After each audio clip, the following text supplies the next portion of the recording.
So hello guys, for today's video ay magsasagot tayo ng mga questions tungkol sa home credit cash loan. So yung mga questions dito ay kinuha ko sa lahat ng videos ko tungkol sa home credit cash loan. So yung unang-unang questions dito ay sabi niya, "Ma'am, need po ba pumunta sa outlet para mag-sign ng contract?" Sana po masagot. So ang pag-sign ng contract kapag online ay may i-click lang kayo doon na pa-box. So parang tatlo yata yun or dalawa na may box siya tapos may nakasulat. Hindi ko na kasi makita kung nasa na yun kasi alam ko hindi ko yata na videohan yung pag-process ko ng pag-sign ng contract. Pero hindi talaga kayo doon literal na magsasign kayo ng contract or magpipirma kayo. Ang gagawin nyo lang ay i-check nyo lang yung box na nag-a-agree kayo. Better, bago nyo siya i-check, ay basahin nyo muna yung mga condition or mga terms na nakalagay doon. So next, Idol, paano po kaya yon? Nag-loan ako, tas na-approve agad. Pero hindi pa ako nakakapag-contract signing. Kasi may gusto akong ipabago. Alisin si insurance. Paano po kaya yon? So dito, kahit na hindi pa kayo nakapag-sign ng contract, kumbaga ongoing pa rin yung pag-process nun. So kung gusto niyo siyang ipabago, ay hindi na po pwede yun. Ang mangyayari dyan ay ipapavoid nyo na lang yung cash loan ninyo. So, haantay kayo ng 14 days para ma-void or pabaliwala yung cash loan ninyo. Tapos, mag-aantay kayo ulit ng offer para makapag-loan kayo ulit. So, ang offer ay hindi natin sure kung kailan siya babalik. So, kung ako sa kanya, kay Rosemary, kung ako sa kanya, ituloy niya na lang to.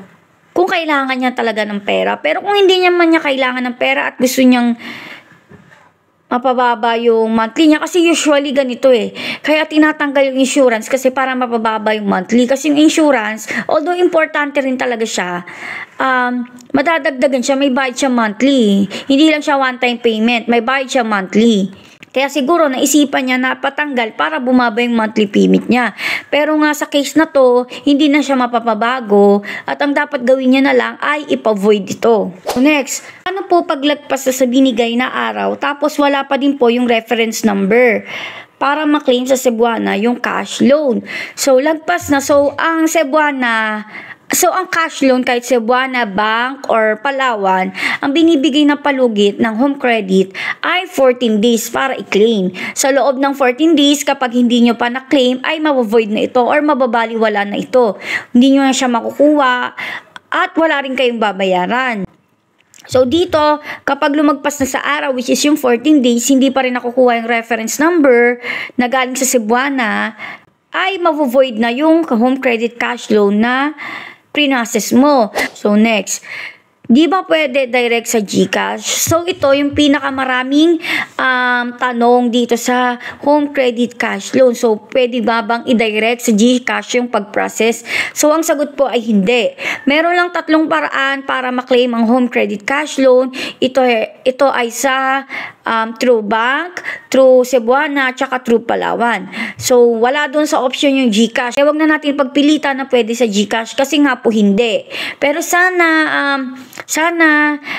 magawan ng paraan ng home credit na pwede na natin siyang ma-process at ma-direct na agad through GCash. Siyempre, ang home credit cash loan ay online mo lang siya ipaprocess. So, mas maganda rin sana yung pag-claim ay through online lang din, which is nga yung sa GCash.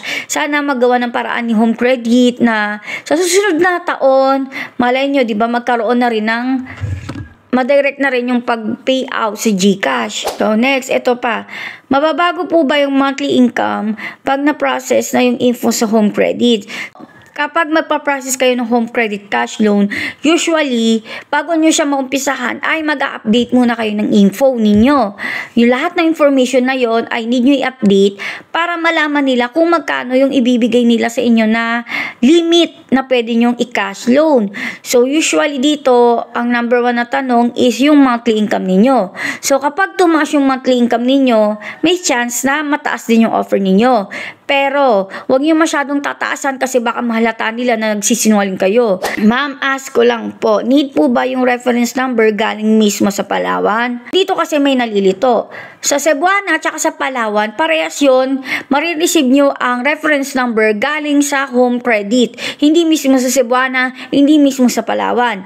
Lahat yon ay makikita ninyo sa text mismo ni home credit. Sa Cebuana, kapag nag-claim kayo sa Cebuana, ang mababasa nyong text sa home, na galing sa home credit, ang nakalagay doon ay reference number. Yun yung makikita nyo doon. Pero kapag sa Palawan kayo, ang nakalagay doon ay contract number or contract password. Basta ganun siya. Hindi reference number, kaya medyo malilito kayo. Pero yun yung nakalagay doon. Pag may na-receive na kayong text na ganun, na galing sa home credit, ay pwedeng-pwede nyo na ito i-claim. So next, hi po, ask lang sana ilang days bago i-text ang referral number para makuha ang pera cash loan sa Cebuana. Wala pa kasi akong na-receive na text, approved na naman ako. So, ito siya ha.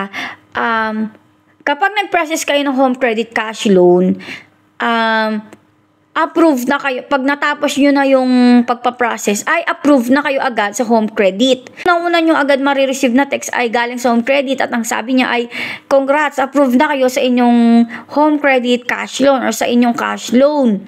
Tapos, ang magiging sunod na text na doon ay yung may kasama ng reference number. So, yung reference number na yon ay usually, inaabot ng 7 days. So, hindi ko alam kung bakit. Pero, pag ako talaga nagpa-process ng home credit cash loan, ay nare-receive ko na din agad yung text na merong reference number. Pero sa iba kasi, minsan maabot ng 3 days, 5 days. Pero ang tingin ko dito ay pinakamatagal ay 7 days. Hello po, as lang po. May chance po ba na magka-problema sa ID? Kasi hindi po nag-match yung ID.